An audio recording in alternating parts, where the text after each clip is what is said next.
এখন মাঝে মাঝে টকশোতে যখন ডাকা হয়, আন্তরিকতার সাথে সাংবাদিক ভাই বোনদেরকে বলি, টকশোটা করেছি অনেক, একটু ওয়ার্কশো করা দরকার। কিছু কাজ করে নিই, জবাবদিহিতার জায়গা জনগণের কাছে আছে, ফিরবো জনগণের কাছে, জবাব তাদেরকে দিব ইনশাল্লাহ। ছোটবেলা থেকে বাবা খুব আদরের একটি নাম নিয়ে ডাকতেন, কাইলা বলে। দেখতে কালো তো সে কারণে। কালের পরিক্রমায় কলেজ, বিশ্ববিদ্যালয়, ঢাকা বিশ্ববিদ্যালয়ের আইন বিভাগ, তারপরে কর্মক্ষেত্রে যখনই কেউ শুনেছেন যে নাটোরের মেয়ে, বনলতাও বলেছেন কেউ কেউ। ইদানিং মাননীয় স্পিকার, আমাকে সবাই সব থেকে বেশি যেটা বলে চেনে সেটা হচ্ছে আমি নাটোরের বিটি, লালপুর বাগাতিপাড়ার বিটি। ধন্যবাদ জানাতে চাই, শুকরিয়া আদায় করতে চাই, কৃতজ্ঞতা প্রকাশ করতে চাই আমাদের বর্তমান সংসদ নেতা মাননীয় প্রধানমন্ত্রী জনাব তারেক রহমানকে। তার কারণে আজকে আমি এখানে এসে দাঁড়াতে পেরেছি। মাননীয় স্পিকার, ইদানিং মাঝে মাঝে আমাদের সংসদের তাপমাত্রা 25 ডিগ্রি এমনি এসি চলে, তারও একটু বেশি উত্তপ্ত হয়ে যায় আমাদের মাননীয় বিরোধী দলের সংসদ সদস্যদের কারণে। তো এরকম বিভিন্ন সময় আগেও হতো মাননীয় স্পিকার। মনে আছে ছোটবেলায় দেখতাম যখন এরকম সংসদ উত্তপ্ত হতো, তখন সামনে বসে থাকা আমাদের দেশনেত্রী, মাতৃসমতুল্য নেত্রী বেগম খালেদা জিয়া পেছনের দিকে তাকিয়ে ইশারা করে মাননীয় চিফ হুইপকে বলতেন, পটলকে দাঁড় করিয়ে দাও। মাননীয় স্পিকার, আমি আজকে গর্ববোধ করি, আমি আজকে সংসদে দাঁড়িয়ে আছি, সেই সংসদে যেই সংসদে আমার পিতা মরহুম ফজলুর রহমান পটল একটি সময় দাঁড়িয়ে দেশকে রিপ্রেজেন্ট করেছেন। আমি গর্ববোধ করি আমি আজকে সেই মন্ত্রণালয়ের দায়িত্বপ্রাপ্ত আছি, যে মন্ত্রণালয়ে দাঁড়িয়ে, যে মন্ত্রণালয়ে বসে আমার বাবা রাষ্ট্র ক্ষমতা পরিচালনা করেছিলেন একটি সময়। মাননীয় স্পিকার, আমরা দীর্ঘ একটি পথ পাড়ি দিয়ে এসেছি। অনেক অন্যায়, অত্যাচার, নির্যাতন, নিপীড়ন, 17 বছরের যন্ত্রণা, বঞ্চনা আমাদের হৃদয় ধারণ করে আমরা একটি ফাংশনাল পার্লামেন্টের শপথ করে এসেছি সবার কাছে। আজকে সকালের সেশনে মাননীয় স্পিকার, চট্টগ্রামের ওয়াটার লগ নিয়ে আমাদের চট্টগ্রামের একজন মাননীয় সংসদ সদস্য যেটা বলেছেন, জলাবদ্ধতা বাংলাদেশের প্রত্যেকটা সেক্টরে মাননীয় স্পিকার এই লগ তৈরি করা হয়েছে বিগত 17 বছর ধরে। ইনস্টিটিউশনগুলোকে মাননীয় স্পিকার ধ্বংস করা হয়েছে খুব পরিকল্পিতভাবে। আমরা যখন মানুষের কাছে ভোট চাইতে গেছি, পাড়ায় পাড়ায়, ঘরে ঘরে গেছি, মানুষকে আমরা স্বপ্ন দেখিয়েছি মাননীয় স্পিকার, একটি উন্নত বাংলাদেশের, যে বাংলাদেশে তাদের জীবন মানের উন্নয়ন হবে। তবে মাননীয় স্পিকার, এটা ঠিক, আমরা যেহেতু কাউকে জান্নাতের স্বপ্ন দেখাইনি, সেহেতু যে ওভারনাইট আমরা সব কিছু করে দিতে পারবো না, এটা দেশের সাধারণ মানুষ জানে মাননীয় স্পিকার। আজকে এখানে দেখেছি মাননীয় স্পিকার যে জান্নাত বিক্রির বিষয়ে প্রাথমিকভাবে ক্যাভিয়েট এম্পটার ইম্পোজ করা হলো, পরবর্তীতে আবার অস্বীকার করা হলো যে না, আমরা এটা বিক্রি করিনি। কিন্তু মাননীয় স্পিকার, যে পথে হেঁটে হেঁটে তারা ভোট চেয়েছেন, সেই পথে তো আমরাও হেঁটেছি, আমরাও ভোট চেয়েছি। বিক্রি যাদের কাছে করেছেন তারা তো বলেছেন যে আপনারা গিয়েছিলেন বিক্রি করার জন্য। মাননীয় স্পিকার, একটা গল্প বলি, ছোট্ট একটা গল্প, জানি সময় অনেক কম, তারপর মাননীয় স্পিকার একসাথে কাজ করেছি, দয়া করে হয়তো আপনি কিছুটা সময় বাড়িয়েও দেবেন। This is the story about 4 people মাননীয় স্পিকার। একটু মনোযোগ দিয়ে শুনতে হবে, এই 4 জন মানুষ এখানে যে কেউ থাকতে পারেন। This is the story about 4 people, everybody, somebody, anybody and nobody.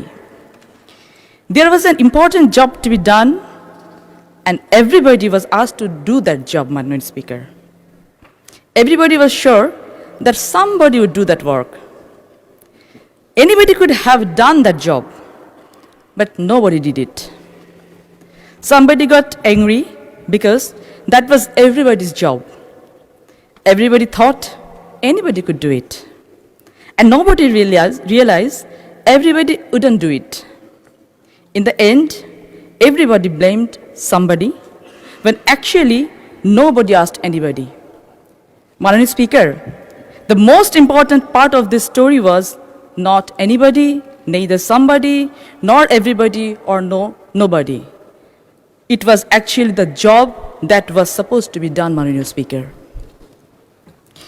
গল্পটা বলার পেছনে আগে অনেকগুলো কারণ আছে, অত কিছু বলতে গেলে 7 মিনিট পার হয়ে যাবে মাননীয় স্পিকার। তবে একটা কথা বলতে চাই যে সময়ে বাংলাদেশে কথা বলার জন্য ট্যাক্স হিসেবে জীবন দিতে হতো, সে সময় লাইভ প্রোগ্রামে টেলিভিশনের পর্দায় বসে তৎকালীন ফ্যাসিস্ট সরকার, ফ্যাসিস্ট শেখ হাসিনাকে সো কল্ড প্রাইম মিনিস্টার বলে উঠে এসেছে মাননীয় স্পিকার। এখন মাঝে মাঝে টকশোতে যখন ডাকা হয়, আন্তরিকতার সাথে সাংবাদিক ভাই বোনদেরকে বলি, টকশোটা করেছি অনেক, একটু ওয়ার্কশো করা দরকার।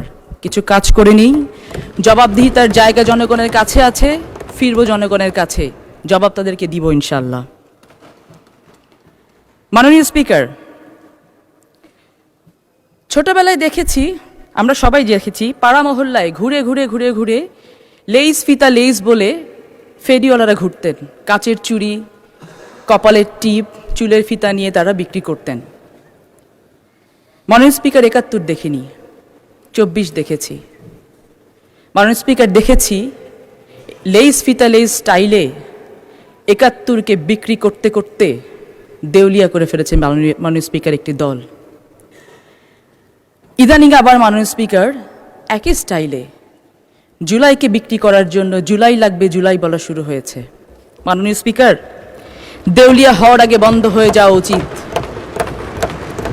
আপনার মাধ্যমে পুরো সংসদকে জানাতে চাই, চেতনা বিক্রি করার না, ধারণ করার বিষয়। আপনার মাধ্যমে জানাতে চাই, let's focus on the spirit, not on the credit. মাননীয় স্পিকার, দেশ অনেক দিয়েছে। ভিকারুননিসা স্কুলে পড়েছি, কলেজে পড়েছি, পরবর্তীতে ঢাকা বিশ্ববিদ্যালয় আইন বিভাগে পড়াশোনা করেছি। দেখেছি যে যখন এলাকার কথা বলা হয় তখন 2 মিনিট না 5 মিনিট বাড়িয়ে দেওয়া হয়। মাননীয় স্পিকার, এরপর আমি এলাকার কথা বলার জন্য আরও 2 মিনিট বাড়িয়ে নিব আপনার কাছ থেকে। মাননীয় স্পিকার, আজকে দাঁড়িয়েছি বাংলাদেশের সবথেকে সর্বোচ্চ ডিগনিফাইড একটি প্ল্যাটফর্মে। মাননীয় স্পিকার, এই প্ল্যাটফর্ম যারা আমাদেরকে করে দিয়েছেন, কথা বলার সুযোগ করে দিয়েছেন মাননীয় স্পিকার, সেই সাধারণ জনগণের জন্য আজকে আমাদের কাজ করার সময় এসেছে। এই কাজ করার সময়ে মাননীয় স্পিকার, আমরা দেখেছি যে কিছু ধর্ম ব্যবসায়ী আছেন, ধর্মটাও কিন্তু ধারণ করার বিষয়।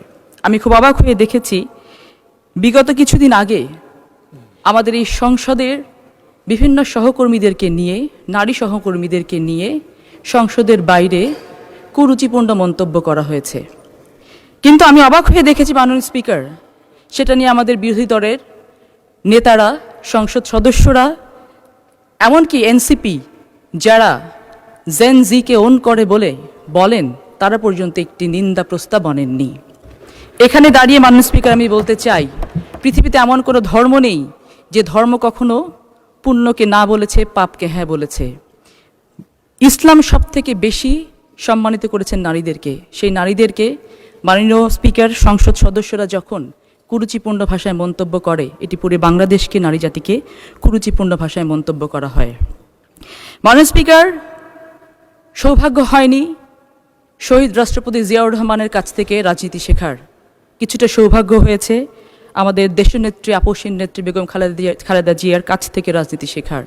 আর বর্তমানে অভিভাবক হিসেবে একজনকে পেয়েছি মাননীয় স্পিকার, তিনি এমন একজন দক্ষ নাবিক, সাগর যত উত্তালি হোক না কেন পথ হারানোর কোনো উপায় নেই ইনশাআল্লাহ। আমরা জনগণের জন্য কাজ করছি, জনগণের জন্য কাজ করব। লালপুরের বিটি হিসেবে, নাটোরের বিটি হিসেবে কয়েকটা কথা না বললেই না। আজকে নাটোর এবং লালপুরের বেশ কিছু প্রবলেমস নিয়ে আমরা কথা বলবো মাননীয় স্পিকার। এখানে চর আছে, প্রত্যেকটা চরাঞ্চলে কিছু সমস্যা থাকে। এই চরগুলোকে ইউটিলাইজ করে যদি আমরা আমাদের রিনিউয়েবল এনার্জির ক্ষেত্রে কাজে লাগাতে পারি, তাহলে সেখানে ক্রাইম কমে যাবে। আমাদের নাটোরে নর্থ বেঙ্গল সুগার মিল আছে মাননীয় স্পিকার, সেটাকে আমরা উন্নত করতে চাই। মাননীয় স্পিকার, সারা বাংলাদেশের যুবকদের এবং নারীদেরকে উন্নত করার জন্য নাটোরকে উন্নত করতে হবে মাননীয় স্পিকার, সেই জায়গাটিতে আমরা এমফাসাইজ দিতে চাই। আজকে এই মহান সংসদে দাঁড়িয়ে আমরা প্রতিজ্ঞাবদ্ধ হতে চাই যে দেশ গড়ার কাজে সকল স্বার্থের ঊর্ধ্বে উঠে গিয়ে আমরা যেন যে শপথ করে এসেছি মানুষের কাছে, সেই শপথগুলোকে পূরণ করে আবার ফিরে যেতে পারি। আপনাদেরকে অসংখ্য ধন্যবাদ।